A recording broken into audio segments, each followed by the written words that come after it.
High, আজকে আমি বানাবো বাড়িতেই ফুচকা, তাও আবার নিরামিষ। এতদিন তো দোকানে পেঁয়াজ দেওয়া ফুচকা খেয়েছি, কিন্তু নিরামিষ ফুচকাও যে এত সুন্দর হয় কি বলবো। আমি মায়াপুরে খেয়েছিলাম, এবার কি সুন্দর লাগছিল মায়াপুরে। আমি তখন ভাবছিলাম মায়াপুরে পেঁয়াজ ছাড়া ফুচকা বানিয়েছে এত সুন্দর। আমি ভাবলাম তখন বাড়িতে গিয়ে আমিও একদিন ট্রাই করব।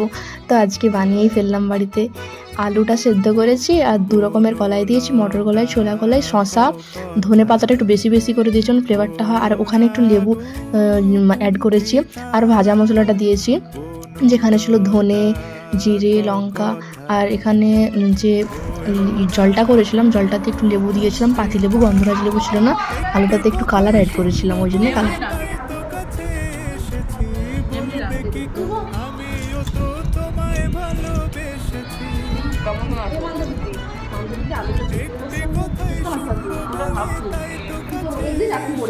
আমাকে একটু লে না রে, আমাকে একটু লে।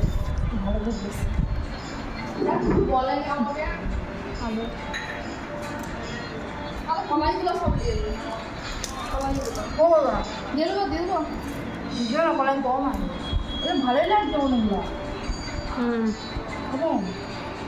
এটা দুটি দে, কাজ হলো। ভালো লাগছে এগুলা। কোনটা কাটতে দেবো? আর বাচ্চা না আটা বলবো।